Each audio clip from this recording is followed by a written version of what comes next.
Dear Lord God, Heavenly Father, we thank you for bringing us together to study your word. As we look at our life, we note the many blessings you give to us and the many triumphs that we have in life. As we look to those triumphs, dear Lord, help us not to use them as something that fills our head with so much pride that we push you out of the picture, thinking ourselves to be kings of our life. Bless us as we study your word. Help us to see that in all things you are there, controlling every situation for the benefit of your church, which is the benefit of us. Thank you for that. And most of all, thank you for the forgiveness that is ours through your Son, Jesus. Amen. So we are kind of in the middle or towards the beginning of the account of Gideon. We're on lesson 5. And we're on the second page on question number 53.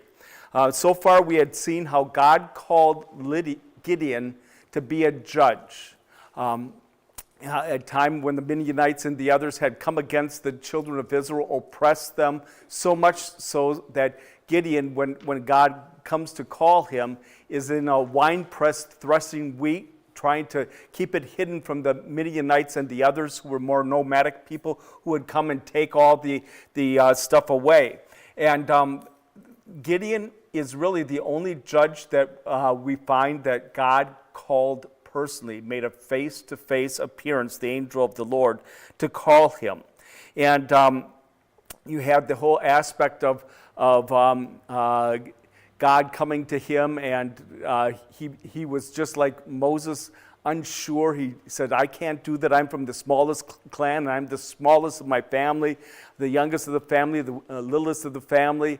I can't do this. And then the Lord said, burnt the offering that he had made, and showed him, I am God, you can do that. And that's where we ended up last time with the verses from chapter 6 that all showed God answering his reluctance to carry out what the Lord wants. Now in 53, we come to Judges 6, 25 through 35, where we find God having Gideon set his house in order before he went out to set the Israelite house in order. So starting at verse 25, on the same night, the Lord said to him, take a bull from your father's herd of cattle, the second bull, the one that is 7 years old, tear down your father's altar to Baal, then cut down the Asherah pole that is next to it. In its place, build an altar to the Lord your God in the proper way on top of this stronghold. Then take the second bull and send up a burnt offering using the wood from the Asherah pole that you cut down.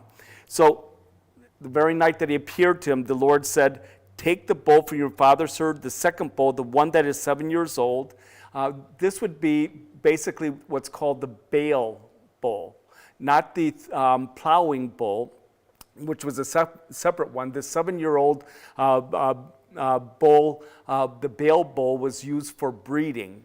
And again, Baal being the one to give crops, to give offspring, as it were, the Baal bull. And he was to take that one, the one for breeding, and then offer that as sacrifice. Tear down your father's altar to Baal, then cut down the Asherah poles.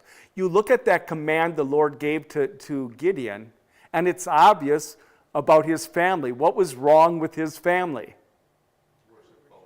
Worship the false gods, Baal and Asherah. His father was wealthy, had a farm, etc., a wine press, and different things, but was worshiping Baal and Asherah on his property, which meant what about Gideon?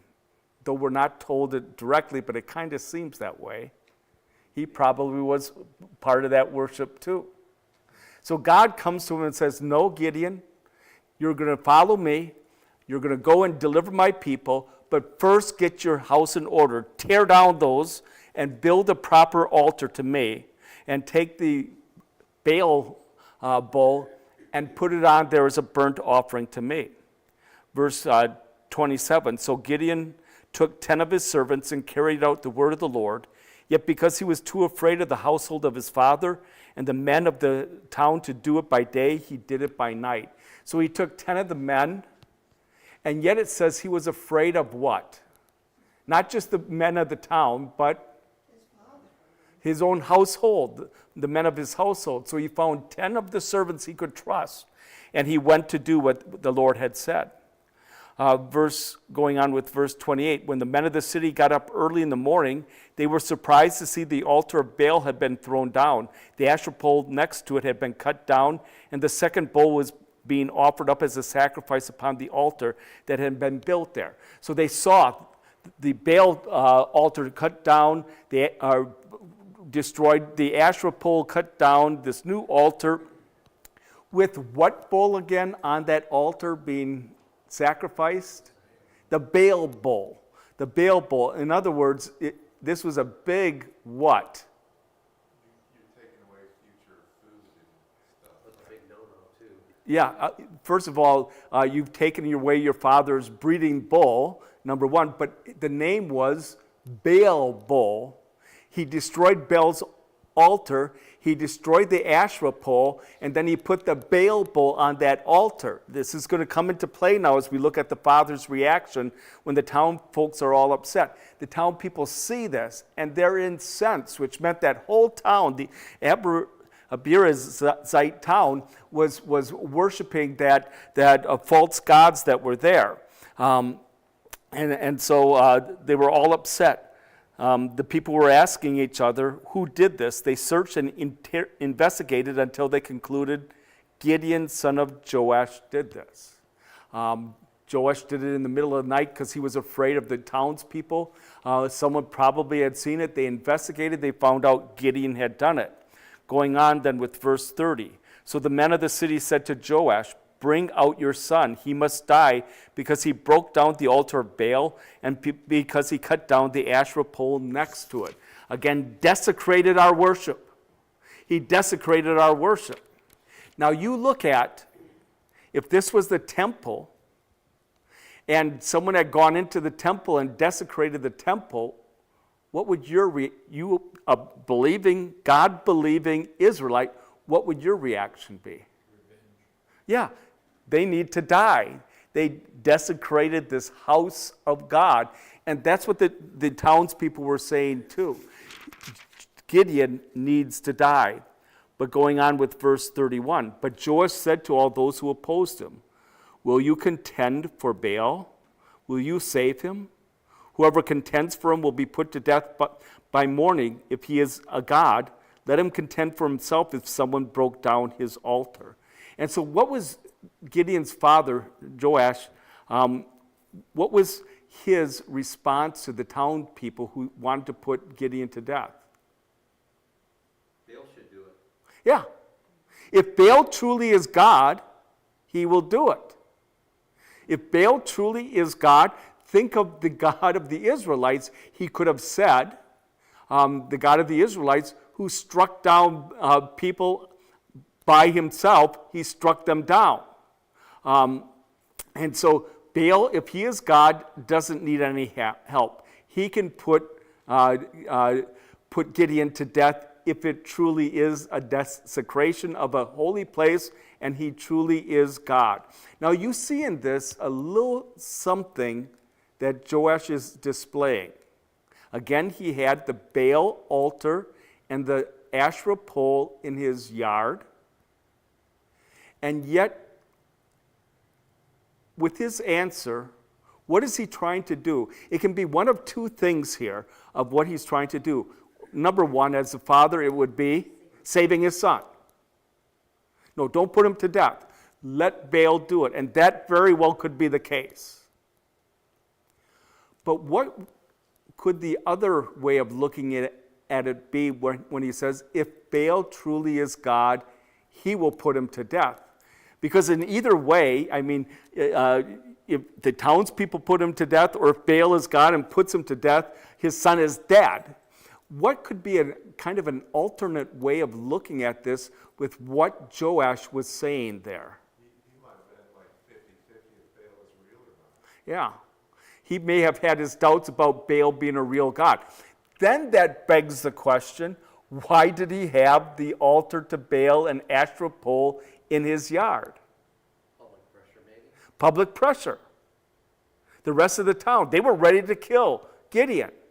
And so to keep them off of him, let's put this up. Maybe they never even worshiped at it. Let's put it up just so it looks good. Another thing would be if he is this big business person, which it seems like he has. Gideon was able to find 10 servants, and that was just a small contingent of what his father must have had. A wealthy person, he may have put up the Asherah pole and the altar to Baal for keep good relations for business purposes, that he really didn't believe it. And maybe Gideon didn't either, and that's why God appeared to him, and he recognized the angel of the Lord as coming from the true God that was there. Again, we're not told, but it's kind of interesting as you see this all play out here. And then verse 32, from that day on they called Gideon Jerubbaal, saying, let Baal contend with him if he broke down his altar. Let Baal contend with him, or Baal sue him. Jerubbaal means let Baal sue him when he does it. Now, looking at question number 53, you find Gideon and his family and his people worship pagan idols. What happened when Gideon tore these down? And again, town was after him. And Gideon was threatened with death for tearing down the idols, was given the name Jerubbaal, which means let Baal sue, or in other words, let Baal deal with Gideon's defiance. Now, Gideon, the name Gideon in Hebrew means striker, someone who strikes. And we're going to see that take place with how God has him go against the Midianites who are there. But as you look at there's basically, his father said, let Baal take care of it. Let him do it. That was there. And then just to read through 33 through 35, then all the Midianites and Amalekites and the people of the east gathered together. They crossed over to the Israelite territory and set up camp in the valley of Jezreel. The Spirit of the Lord clothed Gideon. It says the Spirit of the Lord clothed Gideon. What does that mean? Gave him strength, came upon him, empowered him. Now, we're familiar with that term being clothed. We look at ourselves as Christians, as children of God, as believers in Jesus. What are we clothed with? Christ's righteousness, that robe that covers us. Here it says the Spirit clothed him, came upon him. And notice what it caused him to do. Going on in verse 34 there. He blew the ram's horn, and the clan of Abiezer was called out to follow him. Gideon also sent messengers to all Manasseh. So Manasseh assembled behind Gideon. Manasseh is the tribe from which Gideon came. He blew the ram's horn, and Gideon also sent messengers to all Manasseh. So Manasseh assembled behind Gideon. He also sent messengers into Asher, Zebulun, and Naphtali, and they came up to meet the others. And so you have, first of all, the Abizarites, which was the clan and the town from which he was. Then Manasseh, Asher, Zebulun, Naphtali. Later on, we're going to find Ephraim also comes into the fight that was there. The tribes that were close around where they were being oppressed, where Gideon was, to be able to carry this out. And so he sent messengers out to them, and they came out to meet them. They all gathered together that was there. And we're going to find out the army that he was able to raise was 32,000 Israelites. Now that's a lot. Here's Gideon, who was fearful of going. I'm so little. I'm the littlest from the littlest tribe. And yet the Spirit clothed him. He blew the ram's horn. And again, the message went out, and 32,000 soldiers, as we're going to see later, assembled to fight against the Midianites, Amalekites, etc., the people from the east, that nomadic people that would come in at harvest time and take their harvest and then eat everything and then go back, 32,000 to fight them. Going on then, we'll hit the next section, which is... deal with this. Had you been Gideon, what thought well, let's, before we get to that, read Judges 6:36 through 7a, and we'll do that. Going on, then Gideon said to God, if you will save Israel by my hand, as you have said, look here, I'm placing a woolen fleece on the threshing floor. If dew is found only on the fleece, but all the ground around is dry, then I will know that you will deliver Israel by my hand, as you have said. And that is exactly what happened. Gideon got up early in the morning and squeezed the fleece and wrung it out dew from it, a bowl full of water. But again, Gideon said to God, do not be angry with me, but let me speak just once more. Please let me conduct just one more test with the fleece. This time let the fleece be dry, but let there be dew on the ground all around. That night God did that very thing, only the fleece was dry and there was dew on the ground all around. And so we have here Gideon showing what? Again, weakness, reluctance. How do I know I'm really going to do this? And by the way, we can fault him for this, and yet when we look at what he was up against, it was a tremendous task. Remember that they had been had their harvest stolen for many, many years. They didn't have all that much money, probably very little weapons. And by the way, when we see how they defeated the Midianites, weapons weren't needed. But he's looking at that, even if he knew by this time, which we don't know he did, but even if he knew he had 32,000 Israelite soldiers, is that a lot of soldiers? Yeah.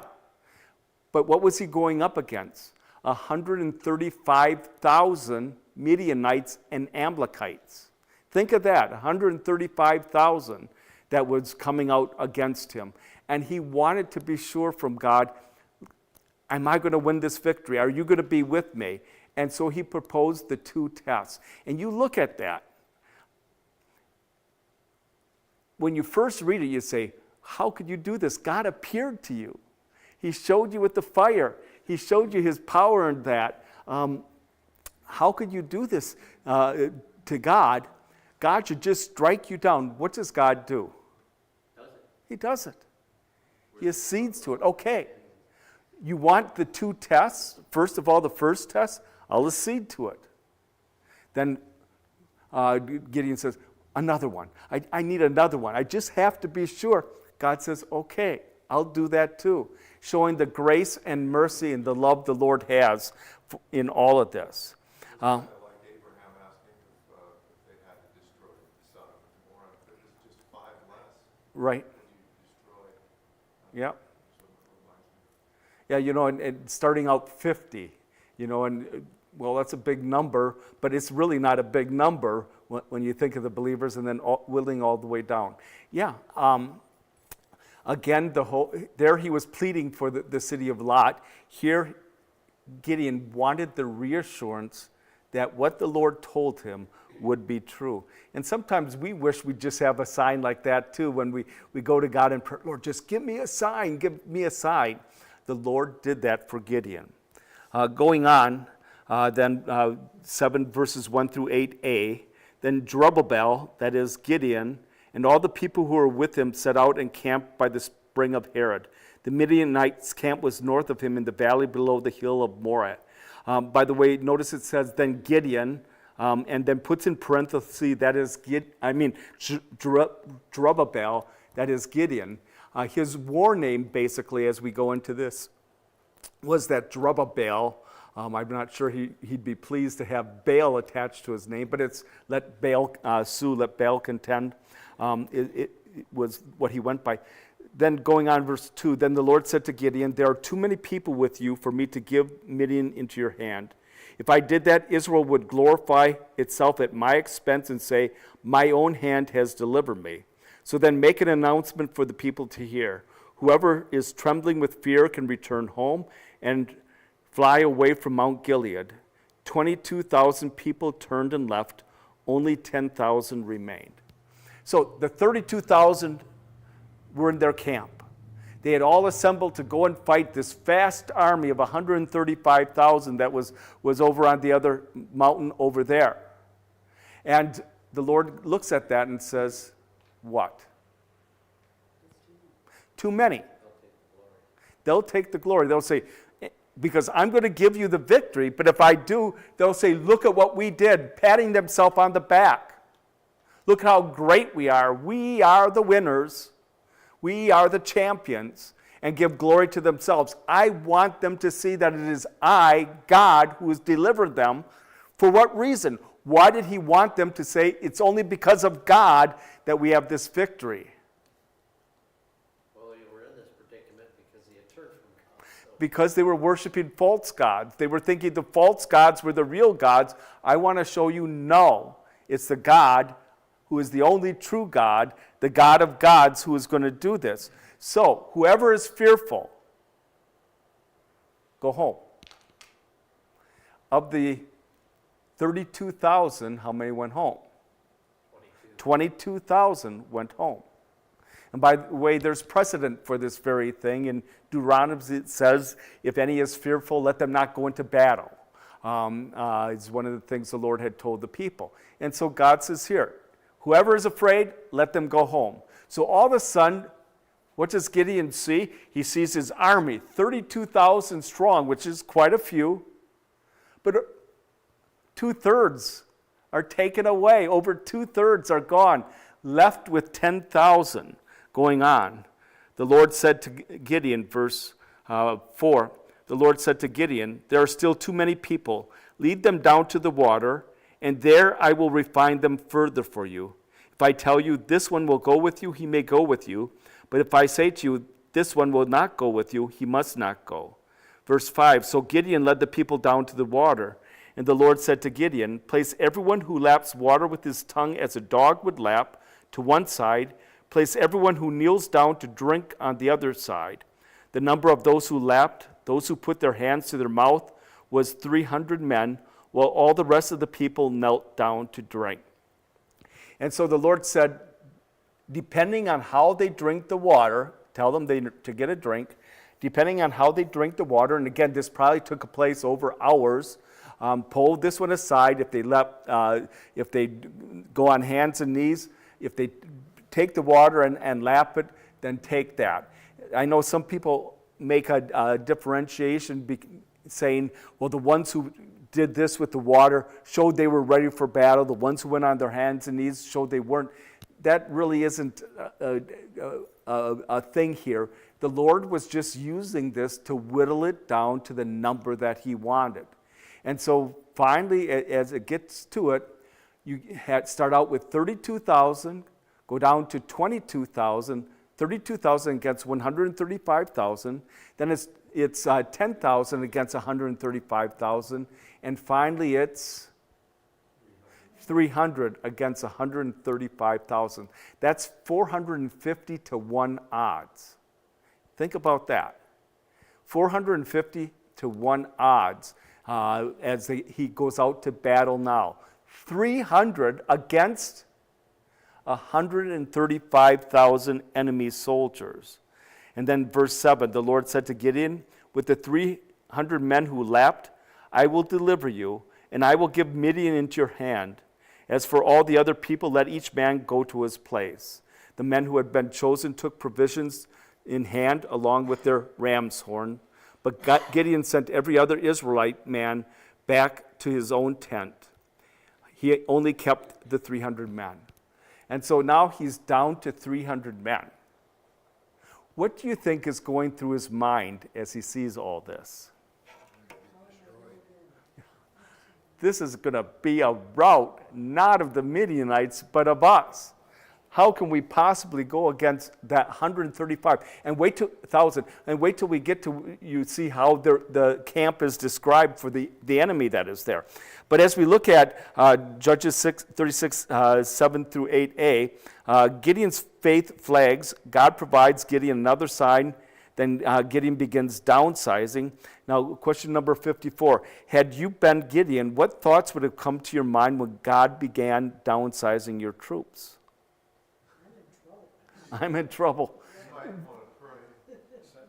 Lord, what are you doing? 32,000 people answered the ram's horn. 32,000 people came out to help. Come on now. 300? What's going on here? But again, the Lord had a purpose, and that was to show, hey, it's my doing, not your doing. And so more likely we would have worried about what God was doing. Lord, don't you know what you're doing in all this? And our natural instinct is to want more troops to battle ahead for the power that would be there. We can't do it just with this few people. Going on, read Judges 7, verse 8b through 25. The camp of the Midian lay below him in the valley, 8b. Then 9.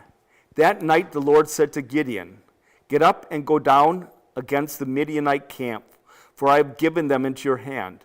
But if you are afraid to go down to attack them, then go down to the camp with your young attendant Purah. Listen to what they say. After that, your hands will be strengthened to go down to attack the camp. The Lord knew the fears that he had. You can imagine Gideon just worrying, what's going on here? How are we going to be able to do that? And then the Lord comes to him and says, get up and go down against the Midianite camp, for I've given them into your hand. What? But knowing that he's afraid, he says, here, I have a little thing for you to do first. Take your attendant and go down to the camp and see what happens. So go down to the enemy camp. By the way, would it take a lot of courage to go down to the enemy camp? Yeah. It's nighttime, granted. It's dark, granted. You don't have street lights everywhere, granted. But it still takes a lot of courage. And Gideon does it. Going on. So Gideon and his young attendant Purah went down to the sentry post at the edge of the camp. In other words, didn't have to go all the way into camp, but to the sentry post. That is, to the camps, little camps with a few soldiers that were on the outskirts as sentries to be alert for any enemy forces coming that way. Verse 12. Meanwhile, the Midianites and Amalekites and the whole army of the eastern people were spread out in the valley, thick as locusts, and their camels were more than could be counted, as many as the grains of sand on the seashore. So again, he's going down, approaching this camp, and how is that camp described? Huge. Camels can't be counted, just spread out through that whole valley that was there by Mount Moreh. Spread out below that whole valley there, ready for battle. And now he sneaks up to the sentry camps there to see what's going on. Verse 13. When Gideon went down, he arrived just as a man was telling his fellow soldier about a dream. He said, listen, I had a dream. I dreamed that a round loaf of barley bread came tumbling over and over into the Midianite camp. It crashed into a tent and struck it so that the tent fell down. It overturned the tent, and the tent collapsed. And by the way, in the Hebrew, it's very markedly the tent. The tent that was overturned and the tent collapsed. The tent. And by using that definitive the tent, what's it referring to? The command tent. The command tent. So he's saying, I dreamt, and this round barley loaf came rolling into camp and crushed the command tent. In other words, crushed the command tent, which means what? Yeah. Beheaded the army, took out the leadership, would throw it into chaos so that it couldn't fight. And that was my dream. Verse 14, his companion responded, what can that be but the sword of Gideon, son of Joash, the man of Israel? God has given Midian and the whole camp into his hand. And so this other soldier who heard that says, and they all knew who they were fighting against, that Gideon had raised up an army, son of Joash had raised up an army. They had their spies, their infiltrators, the people of the city who would have told them what was going on. And they knew who it was they were fighting. And he correctly puts it and correctly interprets that dream, again, by whose power? God's power. And says, this is what it means. And so Gideon and Purah go down there, And what do they hear from the mouth of the enemy? Yeah. What God had said is going to take place. Confirmation of all of that. Going on with verse 15. So when Gideon heard the retelling of the dream and its meaning, he bowed down in worship and returned to the camp of Israel.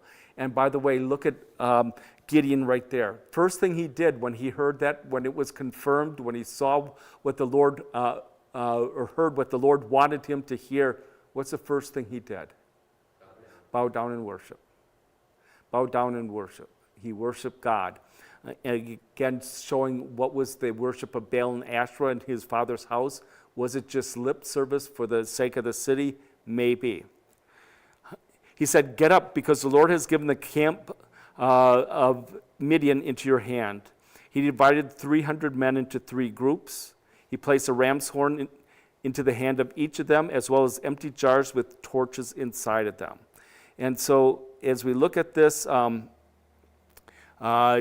we see his plan for battle was what? What did he do for attacking the enemy? 135,000 versus his 300 soldiers. Lamps and horns. Okay, what did he arm them with? Lamps and horns. So a horn and then lamps inside of clay jars. That was their weapons. They may have had swords and that, but that's not what he said. In one hand, the lamp and pot. In the other hand, the ram's horn. This is how we're going to attack them. And we're going to divide into 3 groups of 100. So not just 300 all standing together, giving courage to each other, but 3 separate groups of 100, but for a reason. And the reason being you can spread out around so that when things occur, it's going to seem like they're surrounded and a bigger army is out there, not just the 300 soldiers that are there. And then he placed then he said to one of them, as well as 17, then he said to them, watch me and do whatever I do. When you see me arrive at the edge of the camp, do whatever I do. When I and all the men who are with me blow our ram's horn, the rest of you who are around the whole camp also blow your ram's horns and shout, for the Lord and for Gideon. And then verse 19, Gideon and the 100 men with him went to the edge of the camp at the beginning of the middle watch, just after the Midianites had posted the guards. So they approached the camp at the beginning of the middle watch. That's 10 p.m. That's when a third of the soldiers would be going off duty. They had been on duty for 8 hours. A third of the soldiers were fast asleep, middle of the night. And a third of the soldiers were coming to work, having woken up or just a little groggy. But anyways, at 10 o'clock, he was going to go there. And then verse 20, all 3 groups blew their ram horns and broke their jars. They held the torches in their left hands, and in their right hands the ram's horn that they were to blow. They shouted a sword for the Lord and for Gideon. Each man stood at his station around the camp. The whole Midianite camp started running, raised the alarm, and fled. And so what was the whole plan here? They were to all at once take the clay pot and break it, probably on a rock. So what did you hear? You heard the sound of the breaking of the clay jar, and all of a sudden this light all around the camp, these lights that were there that weren't there before, and then the sound of the ram's horn blowing, and usually the ram's horn indicated what? Battle charge. Fight. We're coming. It's time to charge. And they see the lights. They hear the sound. And they're thinking what? We're outnumbered. We have this huge army coming against us that was there. Then verse 22, when the Israelites blew the 300 ram's horns, the Lord turned the sword of each Midianite against the person next to him throughout the whole camp. The Midianite army fled up to Beth Shittah toward Zeriah, up to the border of Abel Meholah, as far as Tabbath. And so what happened, not only was there this confusion outside, but what did happen within the camp itself? They started killing each other. The Lord threw them into confusion so that they thought whoever was moving close by, again, not much light that time of night, for them to see, no street lights, and they're seeing people moving, they're thinking it's the enemy, and so the Lord throws them into confusion. They start striking each other down. In other words, who was giving the victory here? God. The Lord was doing that for them. And then Midianite armies fled. Going on, then all the men of Israel were summoned from Naphtali, from Asher, and from all Manasseh, and they pursued Midian. Gideon sent messengers throughout the entire hill country of Ephraim, saying, and before we get into that, then Israel summoned from Naphtali, from Asher, from all Manasseh. In other words, he summoned whom? Same people who had left. The same ones who had left. All that 32,000 minus 300, the 31,700 soldiers who had gone home, he summoned them. They came back to join in the battle, and the enemy was fleeing. And so then he sends words to the next one, verse 24. God sent messengers throughout the entire hill country of Ephraim, saying, go down to confront Midian, seize the waters before them, all the way to Beth Barah and the Jordan. So all the Ephraimites who were called out seized the waters as far as Beth Barah and from the Jordan. They also captured Oreb and Zeeb, the two generals of Midian. They killed Oreb at the rock of Oreb and Zeeb at the winepress of Zeeb. Then they pursued Midian and brought the heads of Oreb and Zeeb from Gideon by the crossing of the Jordan. So they called out Ephraim, guard the Jordan River. They're going to try to cross the Jordan River going to the east, cross the Jordan River to go down to their homeland, down to the south and east where they came from. Stop them from doing that. And they were able to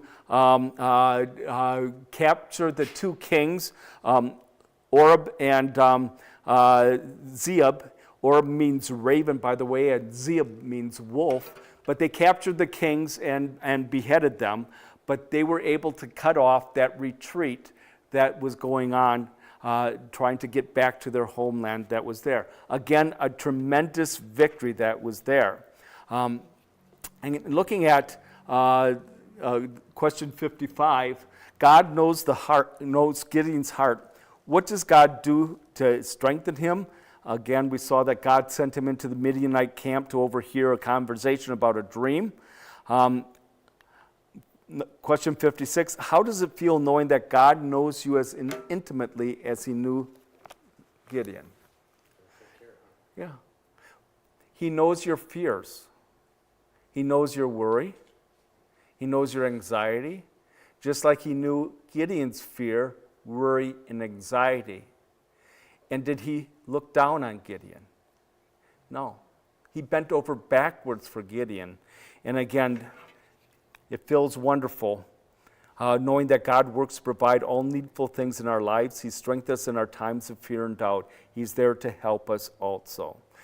And then the next one says, read Ephesians 2:8-9. The victory Gideon claimed over the Midianites belonged to God. How does Christ's victory at Calvary show the futility of Christians boasting about saving themselves by works? Again, it is by grace you've been saved through faith, in this not from yourselves. It's the gift of God, not by works, so that no one can boast. What about our salvation? I have a hand in it. I can make my decision. I can pay for my sins. I can do my part. And Ephesians 2 says, so no one can boast. God has done it all. And so again, basically, we don't have to boast about anything. We cannot boast about anything. We needed a deliverer. God sent Christ Jesus, who secured that by his death on the cross, his perfect life for us. Our works do not earn salvation. Christ did that on the cross. His resurrection on Easter Sunday stands as testimony to his great victory for us. So again, so that no one can boast, God did it all. There is one interesting thing to note in this section here, and that is, go back to chapter 7, verse 17. And in 17, you see a little change start taking place in Gideon. Then he said to them, "Watch me and do whatever I do. When you see me arrive at the edge of the camp, do whatever I do. When I and all the men who are with me blow our ram's sword, the rest of you who are around the whole camp shout out for the Lord and for Gideon."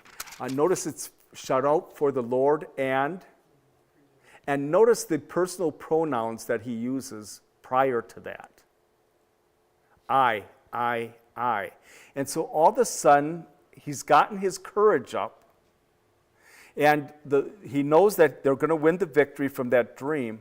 And you see a little change when you see Gideon kind of putting himself into the picture and say, do whatever I do, which is not wrong. I mean, he wanted them to do what he wants, but for the Lord and for Gideon. It may not mean really much of anything, and yet when we look at what happens a little bit later on, it seems like that's kind of the turning point where the little bit of boasting in his heart comes into play. Because look at what happens next. As we get into the next section, a new idolatry, Judges 8, verses 31 through 35. It says, read Judges 8, 1 through 35. Gideon defeated Zebah and Zalmunna, the kings of Midian, forget the next part, that's a little bit wrong. In court-martial style, Gideon took their symbols of power, crescent ornaments, as we're going to see in verse 21. Muslims later put this crescent symbol on their flags, where it remains to this day. And so you look at where did they get the crescent symbols? Well, that was from that area, was a symbol of royalty, a symbol of allegiance to their gods that were there. That was there. But let's begin reading 8, go through 1 through 35. The men of Ephraim said to Gideon, "What kind of thing was that which you did to us by not inviting us when you went to fight against Midian?" They contended with him vigorously. So the battle's won. Ephraim had been called out way at the end. They had done their part. They had delivered the two kings, Oreb and the other one, Zeeb, and had delivered the two kings, beheaded and delivered their heads. And now they're upset. Why are they upset? They don't get any credit. Or, why didn't you call us out first? What is this kind of thing which you did by not inviting us when you went to fight against the Midians? Now, what reason would Gideon have for not having inviting Ephraim, which is further down to the south and to the east? It's because he was trying to muster a force against this huge 135,000 army that had come in and invaded that whole plain. He's calling the ones closest by so he can get enough men to fight against them. And he had, if you will, overlooked, but probably thought they were too far away to muster any troops. He didn't call Ephraim. So now you have some grumbling, some griping, some possible strife, even some fighting that could take place if they were that upset about it. And they were pretty upset. Why didn't you invite us? We could have been there all the way along. You just call us at the end to pick up the leavings, the leftovers. Well, verse 2, Gideon said to them, "What have I accomplished compared to you? Are not the gleanings of Ephraim better than the whole grape harvest of Abiezer? It was into your hands that God delivered Oreb and Zeeb, the leaders of Midian. So what have I been able to accomplish compared to you?" Their anger against him died down when he said this. All of a sudden, we see that he is a pretty good diplomat. Why? What does he do? How does he? They're all angry. They're all upset. How does he face that anger of theirs? Yeah, he lowered himself. He said, "What have I accomplished compared to you? You captured the two kings. You captured the raven and the wolf, and you beheaded them." And then notice the words that he uses there. Are not the gleanings of Ephraim better than the whole grape harvest of Abiezer? Now, he's saying, look at what you did is better than what we did. Was it really? Who did most of who could you attribute most of the killing of the soldiers to? The Lord, but Killing with killing themselves, but with Gideon's army around them. But he says, look at what you did, far surpasses what we did. However, again, look at the wording that is used there, because you look at Gideon kind of playing a little game with them, because he compares what they have done to what? Well, what does he call it? What wording does he use there? Okay, are not the blank of Ephraim, the gleaning of Ephraim, okay, you cleaned up at the end, are not the gleaning of Ephraim better than the, what's the next three words? Whole grape harvest of Abiezer. He's in other words saying, we had the whole grape harvest, you just had the gleanings. Now the gleanings were what? When you look at a harvested field, the leftover after it, and what was the gleanings for? What the leftovers, the gleanings, what was that for? The poor, the widows, the poor people. The whole harvest was for the others, but usually the owner who would be wealthy. And in a way, he was playing on their ego, at the same time playing on his own and his own soldiers' egos. We're the rich people, you're the poor people. You just got the gleanings, we got the whole harvest that is there. But in any ways, how did Ephraim take it? They accepted it. And they said, okay, yeah, you're right in that. And their anger against him died down when he said this. Now, verse 4, Gideon then went to the Jordan and crossed over with the 300 men who were with him. They were exhausted but kept pursuing the enemy, kept the pressure on. A lot had been killed in that valley, but now some were escaping. Ephraim was able to kill the portion of them that were. And now we're going to see Gideon's going to pursue going down the nomadic route, the trade route, which was a faster way than they were taking to outflank them. So Gideon then went to the Jordan, crossed over with the 300 who were with them. They were exhausted but kept pursuing the enemy.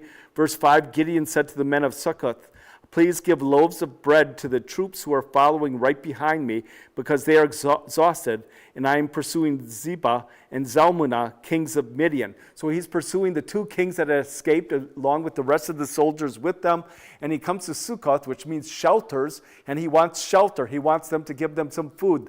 They had taken their lamps, they had taken their trumpets, they had their swords on them, but they hadn't taken any provisions or enough provisions with them. They're hungry, they're exhausted, they come there, they want shelters, Sukkoth shelters, and they ask for some food. What's the reaction they get? Verse 6, but the leaders of Sukkoth said, are the cut off hands of Zebah and Zalmunna already in your hands? Why then would we give bread to your army? You haven't captured them. What happens if they get away and they know that we helped you and they'll come back and we will be totally wiped out? We're not going to help you. You don't have their hands yet, so we're not going to help you. Gideon replied, verse 7, just for that, when the Lord gives Zebah and Zalmunna into my hands, I will tear your flesh with thorns from the wilderness and with briars. You're going to be punished for this, for not helping your fellow Israelites out.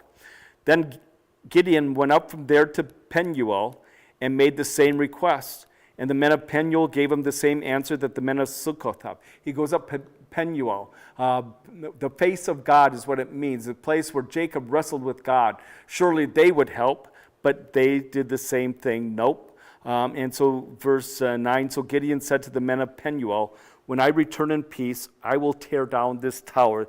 They had in the city a tower where people could flee for refuge when the enemy came. And he said, that tower that you rely on, I'm going to tear that down when I return. Verse 10, in the meantime, Zebah and Zalmunna had arrived at Karkor. Their armies were with them, but only about 15,000 men were left from all the forces of the peoples from the east. 120,000 swordsmen had fallen. So 120,000 dead. Most of them Probably where? In that valley, that encampment, where they were killed by each other because the Lord had thrown them into confusion. The Lord's doing. But only 15,000 men were left. Verse 11, Gideon went up by the route of the nomads who live in the tents east of Nobab and Jogbehah. This is the trade routes. He struck the camp when it was not on alert. In other words, they thought they got away. They didn't think that Gideon would pursue. They thought they were in the clear. They had gone far enough away. There's no way that, and they probably had soldiers to the rear watching in case any army was coming up. And Gideon had taken a different route, the trade routes, which got him there ahead of time. Struck the camp when they were not alert. Zebah and Zalmunna fled, but Gideon pursued them and captured Zebah and Zalmunna, the two kings of Midian. This made the entire army tremble. The rest of the soldiers tremble. Verse 13, when Gideon, son of Joash, returned from the battle by the ascent of Heres, he captured a young man from Succoth. Gideon questioned the young man, who wrote down for him the names of the leaders of Succoth and of the town's elders, 77 men in all. So he had captured them, he defeated the army, and now he goes back to Succoth. And what does he do? He gets a young man from the city who was outside the city, captures him, and forces him to do what? Write down the name of the leaders of the city. What would it take to get him to write those names down? Possibly torture or whatever. We don't see a good side of Gideon here, but he was going to make Succoth pay. But the interesting thing to note is this young man from Succoth was able to do what? Write down the names. Write down the names. We have here writing that the common people in a city knew how to write too, and Gideon was able to read it, showing how prevalent writing was back then. And it was just about 100 years before this incident that you had, a little bit over 100 years, possibly 200, that you had writing that contained alphabet. Not cuneiform or the other way it was written, but an alphabet writing. And so by this time, people knew how to write and how to read, which is kind of an amazing thing. And the earliest piece of alphabet writing they had was some writing of a schoolboy's exercise written on a piece of potsherd that they found in what was back then the territory of Ephraim. But they found it dated, and this is the earliest form of alphabet writing, and it dates back to before this the time of this was taking place. So it's kind of interesting where you have this writing mentioned. This boy knew how to write down the names. They knew how to read it. Sometimes we think, well, maybe they weren't that learned. I mean, how could they learn all that? And no, they were more advanced. Going on then. He questioned the young men, 77 men in all. Going on with 15, Gideon then went to the men of Succoth and said, look, here are Zebah and Zalmunna, about whom you taunted me, saying, are the hands of Zebah and Zalmunna now in your hands? Why then would we give bread to your exhausted men? Then Gideon took the elders of the town, and he taught the men of Succoth a lesson with thorns from the wilderness and with briars. He also tore down the tower of Penuel and killed the men of the city. And so he goes to Penuel, tore down the tower, killed the men of the city. He took the leaders, the 77 leaders, and it says he taught the men of Succoth a lesson with thorns from the wilderness with briars. And again, what does that mean? Did he just, hit them with briars? It is said or claimed that what they did is they put briars on the ground, forced the leaders to lie on them, and then took threshing sleds and drove over them with it till they were dead, which is probably what it was, since what did he do to Penuel? Took the men of the city and killed them, and you would think he would have done the same there. Again, not a very good picture here of Gideon. He wanted to get that revenge. He would not leave it into the Lord's hands. He had to get that revenge, so much so it meant killing his own countrymen, Israelites, as part of that. And so again, you see here a little bit of a change in Gideon that we're going to see further on down the line too as we get into it. But as we look at that, question number 58. Question number 58, conflict reigned throughout Israel. How do we see in the actions of Sukkoth and Punuel, how do we see that in the actions of Sukkoth and Punuel, not Zeba and Zalmunna, but Sukkoth and Punuel? What did they do? They refused to help them. And again, Gideon comes back later on, and he has to punish them for their refusal to help, not showing a good sign of Gideon. We're going to stop there because the next part it gets into a little bit longer than we have time left. We're going to get into now Gideon setting up idolatry for the people and for himself, and that. And so we'll start out with 59 next time. Any questions? So how is it that the Gideon Bible is in every hotel, motel, anywhere you go, the Gideon Bible? Yep. The Sword of the Lord and Gideon, the Gideon Society. Yep. Do we know when Joshua and the Israelites start going into the Promised Land to take over? Like, is there a similar kind of a divide and conquer strategy going on there with that? When they went into the land of Canaan, realized the Lord gave to each of the tribes, they divided into all the different sections. It was Reuben and Gad. They took on the eastern side of the Jordan River because of the flocks and herds. That was a good place for them. And then the rest, and Joshua and the Lord said to them, clean out your area, wipe out all the Canaanites in the area. And so the tribes were to do that together. Judah and Benjamin joined together to clear their area because Benjamin was so small, but they were to clear their area. They didn't do a good job of it, of course, but they were to do, in that way, divide and conquer the people in that area, particular area that was there. All right, we close with prayer. May the grace of our Lord Jesus Christ, the love of God, and the fellowship